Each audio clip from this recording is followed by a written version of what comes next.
What is going on, YouTube family? Welcome back to another episode of Pips and Points. I'm your host, Jono, and today we're going to be talking about the NAS100 as we always do. Now, before I get into that, I want to say a big special shout out to all my Piptonites. These guys are my subscribers. Guys, you're the best. So much love goes out to you guys for supporting me. I can't thank you enough. And I also want to say a big shout out, well, thank you and a big shout out to all the new guys that have just come across this channel for the first time. Guys, welcome to Pips and Points. On this channel, we predominantly talk about the NAS100. Sometimes we talk about other currency pairs as well, but mainly we talk about the NAS100. And what I share with you is how I plan to navigate the NAS100 in the coming days and weeks. And in doing so, you may spot some opportunities yourself, either with what I've said or against what I've said. Sometimes it happens, I say one thing and something else happens, and you're able to see it and you're able to capitalize on it. Now, in saying that, I am not a financial advisor and I'm not giving you financial advice. This is purely how I am doing things, and hopefully if you are going to take any recommendations based on what I say, which is not recommendations, it's just what I'm doing, it is super important that you do your own research, you do your own due diligence, you understand what it is that you're doing before you do it. Okay, so with that said, we're going to get straight into it. Right, so last week Friday, Good Friday, okay, so US markets was closed. Today in London right now, or in England, or UK I should say, or as I should say, right, is we're in the bank holiday. So although the markets is open in regards to the US markets, the London markets ain't open, but we're not concerned with the London markets, we're mainly concerned with the US one. So the US market is open today, and what I was worried about on the Friday video actually came true. So what happened? Well, price pushed down and closed me out. So it actually closed me out of the buy that I was in right now. No, sorry, off the buy that I was in, right? So I'm closed out of that. And what I normally do when I get closed out of a situation or out of a trade, I don't just immediately jump back in.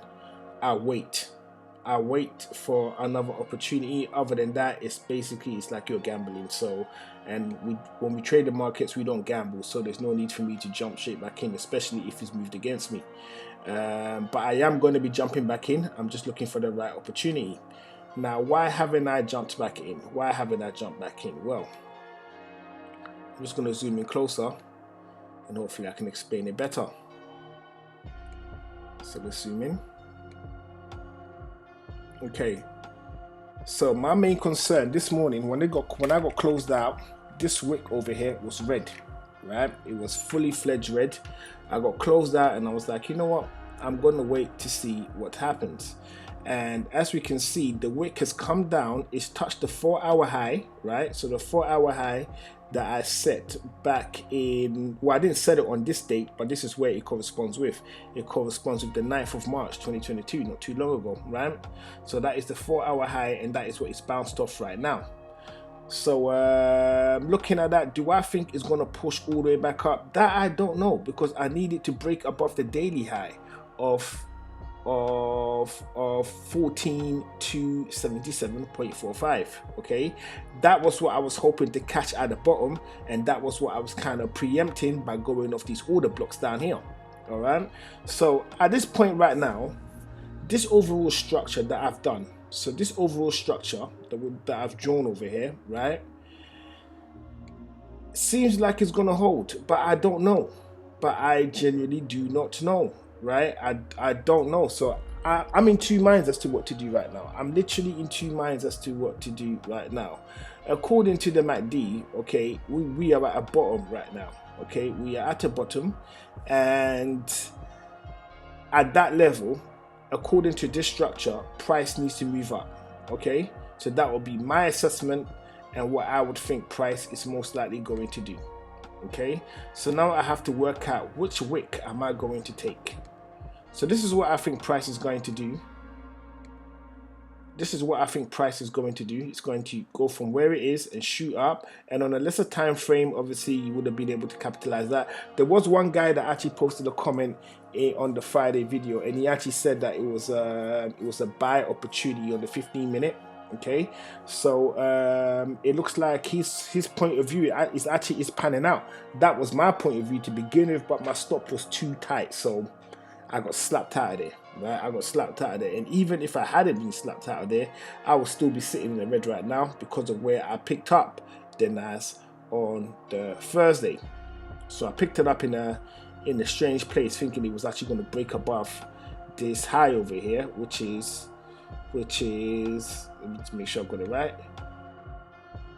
Wait. Okay, so the high of 14,280.80. That's what I thought. I thought it was going to break that high. And right now we're somewhere down the bottom, hovering between those two zones. So let me just go back into a smaller time frame again, into a smaller one, and just to see what is happening. Because you see, even with this structure alone, okay, how it actually looks to me, right? I feel I should wait. I literally feel like I should wait, because this overall situation over here feels like it might break down. Feels like it might actually break down this way. That's what it feels to me.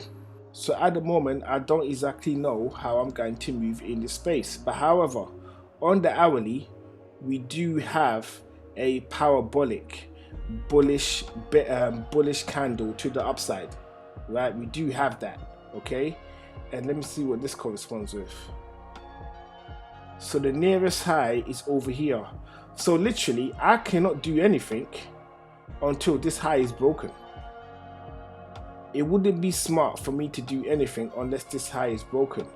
And if this bottom is broken, so this bottom right here, if this bottom breaks, so let's make that into, let's just say, what is this? Just bear a moment. Let's make that red. So if 1372.117 breaks, then it's fair to assume it's still got more pushing down to do. And the head and shoulders that I talked about is pretty much irrelevant, okay? And something else is going on. That we can still capitalize on. We just got to understand when it's happening so we can make the most out of that situation. All right? So this here is the order block, right? And as we can see, it's broken through the order block, it's come back, it's touched the order block again, so it's still in that 15-minute order block zone, which is this little box right here. I'm just going to color this little box red, just so that we know that that's the 15-minute order block, and the blue one is the daily order block. So it's come in, it's touched it, and now it's flying. Well, now it's up at the moment, but I'm hoping with this trend that I've drawn underneath, I think it's actually going to break down and make his way downwards, right? And just to see if I can get any fundamentals to help move my analysis, I jumped onto Forex Factory, and as you can see, there is no news in regards to the US up until Thursday. So the only time we're going to be getting news is going to be on Thursday, and that is when Powell speaks about whatever he's going to talk about. So coming back into the NAS right now, I don't know. So guys, I need your thoughts. I need your help.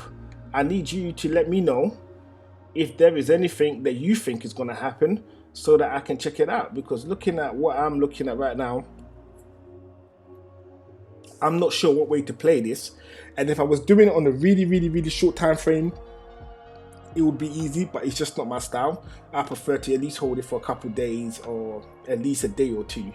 I prefer to hold my trades for that length of time. So if someone has any better ideas that I don't have at the moment, please share it in the comment section. I would love to hear it.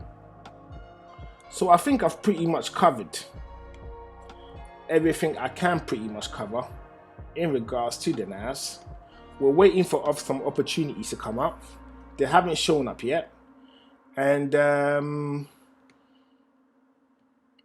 And yeah, and at the moment I'm literally, as you can tell by how I sound, I literally don't know where to how I'm actually going to play this situation, you know, because it is at the level that I understand that it's going to be pushing up from, but at the same time it is doing things to indicate that it still wants to go down. Because look, let's look at it from this point of view, right? Because sometimes when I draw these things, it looks like they're absolute and they really aren't absolute. They really are not absolute. It's not absolute structure at all. Let me just go zoom all the way back out. Let's go to day.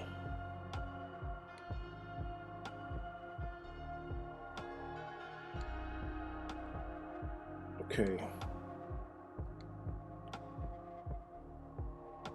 So I'm going to move that trend just down there and see what it does. So I don't think I'm going to do anything at all today, and I don't know if I'm going to do anything tomorrow, but I do have to wait and see what the markets is going to do tomorrow, and I think I will most likely be taking a position around Wednesday, depending on what the next 2 weeks are. So based on that, guys, I want to thank you for coming over and giving me your precious time. I truly appreciate you for coming over and watching another episode of Pips and Points. Do subscribe, become a pip tonight, so that you can enjoy my videos as I release them, when I release them, which are on Monday, Wednesdays and Fridays. Okay, also turn on the notifications and turn on the bell icon. I think they both are the same thing, to be fair. And if you have any ideas that I haven't looked at, there's something that you think that could be beneficial, please drop it in the comment section, right? I want to hear it. Drop it in the comment section. So guys, with all that said and done, thank you, you're the best, and I look forward to seeing you in the next video. This is Jono signing out.